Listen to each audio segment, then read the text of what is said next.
wabarakatuh. Balik lagi bersama saya Muhammad Ajar Ramadan. Kali ini saya akan membahas tentang hak dan kewajiban warga negara. Nah, langsung saja ke pembahasannya. Check it out. Oke, kita langsung masuk ke pengertian hak. Menurut Profesor Dr. Nathanegoro, hak adalah kuasa untuk menerima atau melakukan suatu yang semestinya diterima atau dilakukan dulu oleh pihak tertentu. Nah, ini menurut Prof. Dr. Nathanegoro ya, pengertian hak. Oke, selanjutnya. Nah, kita langsung masuk ke pengertian kewajiban.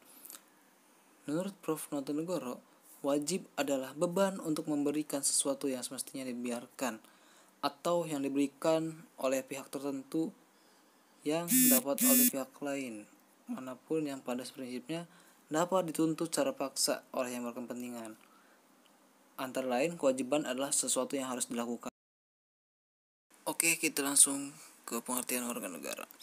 Warga negara adalah warga suatu negara yang ditetapkan berdasarkan peraturan perundang-undangan dengan penjelasan Undang-Undang Dasar 1945 Pasal 26. Nah, tidak sama dengan kawalan negara dan anggota sebuah negara. Nah, kita bisa lihat di sini hak dan kewajiban dalam Undang-Undang Dasar 1945 pada bab 5 pasal 26, 27, 28 dan 30 tentang warga negara. Kita bisa lihat di sini bahwa pasal 26 ayat 1 yang menjadi warga negara adalah orang-orang bangsa Indonesia asli dan orang-orang bangsa lain yang disahkan dengan undang-undang sebagai warga negara pada ayat 2. Syarat-syarat mengenai kewarganegaraan ditetapkan dengan undang-undang. Nah, selanjutnya ada pasal 27 ayat 1 bahwa segala warga negara bersamaan kedudukannya di dalam hukum dan pemerintahan wajib menjunjung hukum dan pemerintahan itu dengan tidak ada kecualinya. Nah, pada ayat 2 ini disebutkan bahwa tiap warga negara berhak atas pekerjaan dan penghidupan yang layak bagi kemanusiaan. Selanjutnya, di pasal 28 ini disebutkan bahwa kemerdekaan berserikat dan berkumpul, mengeluarkan pikiran dengan lisan dan sebagainya ditetapkan dengan undang-undang.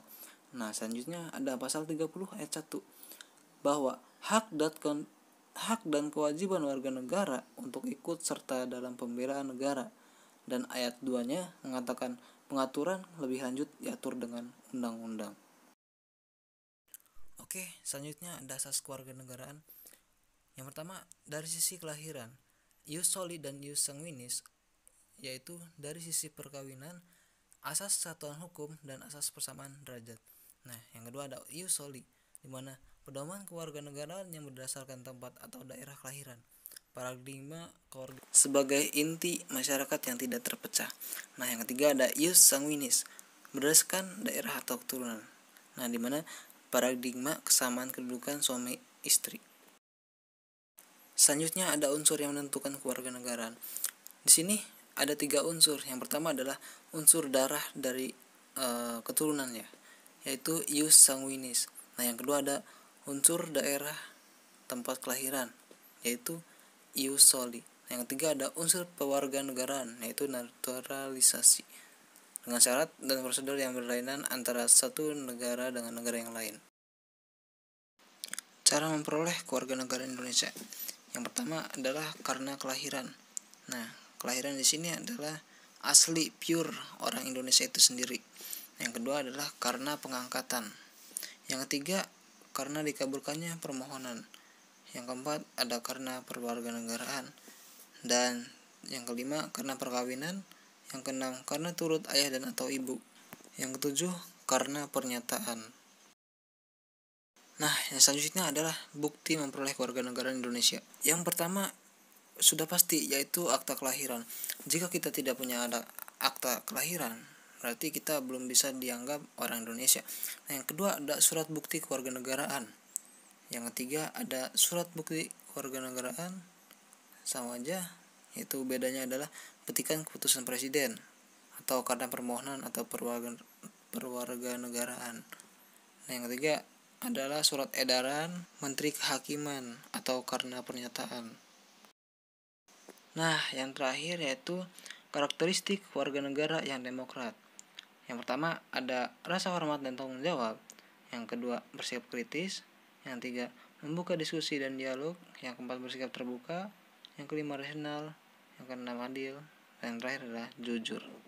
Jujur ini sangat penting karena tanpa adanya kejujuran Indonesia tidak bisa demokrasi. Oke, udah ngerti kan ya semuanya ya? Oke, mungkin itu aja dari saya, kurang lebihnya mohon maaf. Wallahul muwaffiq ila aqwamit thoriq.